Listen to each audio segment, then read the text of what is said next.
আমি সৌম্যজিৎ, পুজো দর্শনে আপনাদের সকলকে স্বাগত জানাই। আমার বিশ্বাস আপনারা সকলে সুস্থ আছেন। আজ পুজো দর্শনে পুজোর আড্ডায় আমরা এসে উপস্থিত হয়েছি হরিদেবপুর অজয় সংঘটির পুজো মণ্ডপ প্রাঙ্গণে। পেয়ে গেছি এবারে ওনাদের শিল্পী শ্রী অমর সরকার মহাশয়কে। অমরবাবু, পুজো দর্শনে স্বাগত। নমস্কার। এবছর আপনার হাত ধরে অজয় সংহতি দর্শকদের কি উপহার দিচ্ছে?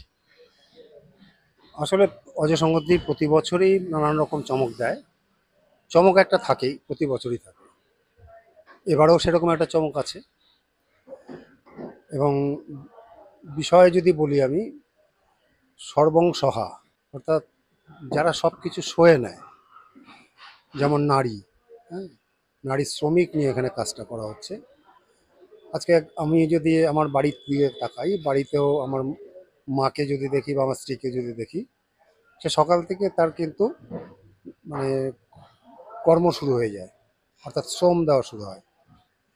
এবং রাত্রে শোয়া পর্যন্ত, শুতে যাওয়া আগে পর্যন্ত কিন্তু সামাজিক বিভিন্ন কার্যকলাপের মধ্যে শুধু নয়, সংসারের কাজ থেকে শুরু করে বহু নারী আছে যারা বিভিন্ন সেক্টরে তারা লেবারের কাজ করে।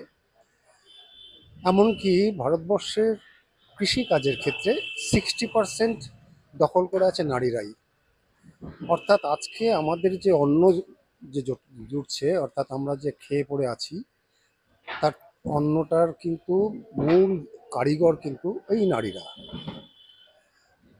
এবং শুধু সেই ক্ষেত্রেই নয়, আজকে ওরা কিন্তু সর্বক্ষেত্রেই কোনো জায়গায় পিছিয়ে নেই।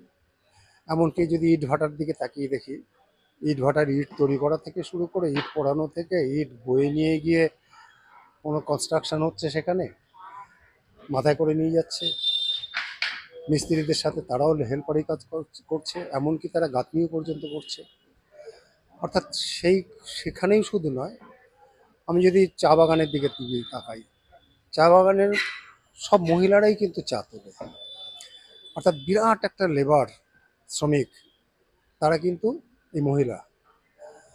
এবং শুধু ওখানেই নয়, আমি যদি ডোমেস্টিক লেবারের কথা যদি ভাবি, ওরাই। তাহলে এই নারীদের সমাজের কিন্তু বিরাট ভূমিকা তারা পালন করে আসছে। তাদেরকে সম্মানার্থে কিন্তু আমরা এই বিষয়টাকে নিয়ে কাজ করছি অজয় সমিতিতে। আর প্রতিমাটা ঠিক এই নারী শ্রমিকের, তাদের আদলেই প্রতিমা হচ্ছে। কিন্তু তার মানে এই নয় যে সমস্ত ভেঙে চুরে একটা অন্যরকম একটা রূপ দিয়ে দিচ্ছি, তা নয়। প্রতিমার মতো যেমন আছে, তার প্রতিমার মধ্যে আমি আমার সেই মাকে বা সেই নারীকে, তাদেরকে দেখতে পাচ্ছি আমি। ঠিক আছে, সেও তো নারী, বা সেও তো দুর্গা, তার মধ্যেও তো দুর্গা। আমি এইভাবেই রূপটা দেওয়ার চেষ্টা করছি, এভাবেই সেজে উঠছে। আমাদের পুজো দর্শনের দর্শক বন্ধুদের জন্য যদি আপনি কোনো বার্তা দেন। হ্যাঁ, পুজো দর্শন একটা নামকরা একটা চ্যানেল। আমি আশা করব সমস্ত দর্শনার্থী যারা যারা দেখেন নিয়মিত, তারা অবশ্যই দেখবেন, আর সবাইকে বলবেন পুজো দর্শনটা যাতে দেখে। পুজো দর্শনের মাধ্যমে প্রতিমা দর্শন, মণ্ডপ দর্শন, সেটাও আপনাদের হয়ে যাবে। নমস্কার। তাহলে দর্শক বন্ধুরা, এবারের পুজোয় আপনাদের সকলকে অবশ্যই আসতে হবে হরিদেবপুর অজয় সংহতি পুজো মণ্ডপ প্রাঙ্গণে। অসংখ্য ধন্যবাদ।